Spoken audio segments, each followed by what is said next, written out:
High friends, welcome back to my channel Rosaikhana. কেমন আছেন সবাই? বেশ কয়েকদিন পর আবারও চলে আসলাম আপনাদের সামনে।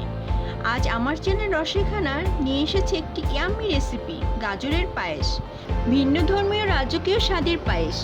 আমি এক কথায় বলতে পারি যে আমার এই রেসিপি দেখে আপনারা যদি এটি একবার বাসায় তৈরি করেন তাহলে খেয়ে অনেক স্বাদ পাবেন। এর স্বাদ ভুলতেই পারবেন না। তাছাড়া বাচ্চাদের কাছে অনেক মজার খাবার হবে, আবার হেলদিও হবে। যারা আমার চ্যানেলটিকে এখনও সাবস্ক্রাইব করেন নাই তাদের অনুরোধ রইল সাবস্ক্রাইব করার এবং পাশে থাকা বেল আইকনে ক্লিক করবেন যাতে আমার নতুন ধরনের রান্না আপনি প্রথম দেখতে পারেন। আর যারা সাবস্ক্রাইব করেছেন তাদের ধন্যবাদ জানাই। যারা ফেসবুক পেজ থেকে দেখবেন তারা আমার পেজটিকে ফলো দিবেন। চলুন তাহলে শুরু করি।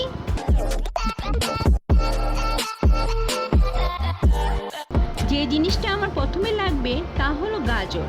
আমি এখানে মিডিয়াম সাইজের 3টি গাজর ফ্রেশ দেখে নিয়েছি। গাজরের পায়েস তৈরি করতে সবসময় আপনারা ফ্রেশ গাজর নেওয়ার চেষ্টা করবেন, তাহলে পায়েস খেতে ভালো হবে। গাজরগুলো ভালো করে ছিলে পরিষ্কার করে ধুয়ে নিয়েছি। এখন একটি গ্রেটার দিয়ে গ্রেট করে নেব। গ্রেটারের যে ব্লেডটা ছোট থাকে সেই দিক দিয়ে গ্রেট করব, এতে গাজর মিহি করে গ্রেট হবে। আমার গ্রেট করা হয়ে গেছে। এখানে 300 গ্রামের মতো হয়েছে, একটু কম বেশি হতেই পারে, এতে কোনো সমস্যা নেই। এখন ভালো করে চেপে গাজর থেকে যে পানিটা থাকে তা বের করে নিব, এতে গাজরগুলো ঝরঝরে হবে। এ পর্যায়ে একটি প্যান নিয়ে 4 চামচ ঘি দিয়ে দিব। এই রান্নাটা একটু ঘিয়ের পরিমাণ বেশি লাগবে, আপনারা অবশ্যই ঘি ইউজ করবেন, এতে স্বাদ ভালো হবে। 50 গ্রাম ক্যাশিউ নাট নিয়েছি, দিয়ে দিব। 50 গ্রাম কিশমিশ দিয়ে দিব। হালকা ঘি ভেজে নিয়ে নামিয়ে নেব। খেয়াল রাখতে হবে যেন পুড়ে না যায়, আবার বেশি ভাজাও না হয়ে যায়। পানি ঝরিয়ে রাখা গাজরগুলো সেই প্যানে ঘিয়ের মধ্যে দিয়ে দিব। হালকা ভেজে নামিয়ে নেব।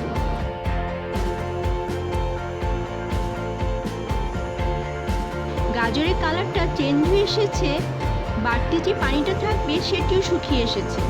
এই পর্যায়ে একটি বাটিতে নামিয়ে নেব। সেই প্যানের মধ্যে 1 লিটার ফুল ক্রিম দুধ নিয়েছি।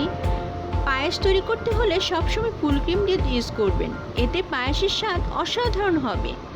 দুধটা হালকা গরম হয়েছে। একটি বাটিতে অল্প জাফরান নিয়ে অল্প দুধ গুলিয়ে নিয়ে নিব।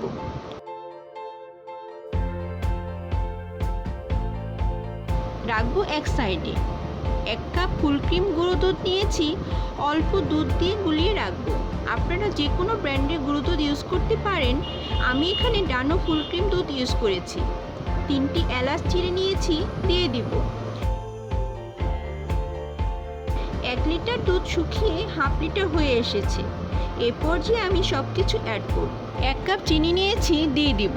চিনিটা আপনারা টেস্ট অনুযায়ী দিবেন, আবার চিনি না খেতে চাইলে জিরো সুগার ইউজ করতে পারেন, এতে টেস্টের কোনো তারতম্য হবে না। 5 মিনিট নেড়ে চেড়ে নিব। চিনিটা গলে গেছে, চিনির পানিটাও শুকিয়ে এসেছে। ভেজে রাখা গাজরগুলো দিয়ে দিব। ভালোভাবে মিশিয়ে দিব। এ পর্যায়ে বেশি নাড়াচাড়া করা যাবে না, তাতে গাজরগুলো ভেঙে যেতে পারে, তাতে স্বাদ নষ্ট হয়ে যাবে। গুলিয়ে রাখা পাউডার মিল্কটা দিয়ে দিব। আবার মিশিয়ে দিব।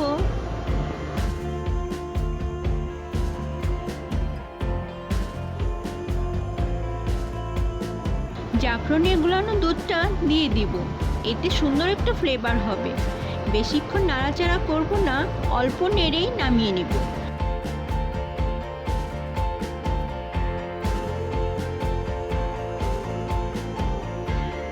তাহলে তৈরি হয়ে গেল আমাদের ভিন্ন ধর্মীয় রাজকীয় স্বাদের গাজরের পায়েস। ঠান্ডা হলে পরিবেশনের জন্য রেডি হয়ে যাবে। আমি একে সার্ভিং ডিশে নামিয়ে দেখাচ্ছি। উপরে ভেজে রাখা ক্যাশিউ নাট আর পেস্তা দিয়ে গার্নিশ করছি। আপনারা চাইলে চেরি দিয়ে গার্নিশ করতে পারেন, যেভাবে যার ভালো লাগে। আমি আশা করব আমার এই রেসিপি দেখে আপনারা বাসায় এটি তৈরি করবেন। খেয়ে কেমন লাগলো কমেন্ট করে জানাবেন। আজ এই পর্যন্তই, আবারও দেখা হবে নতুন কোনো রান্না নিয়ে। ভালো থাকবেন, সুস্থ থাকবেন।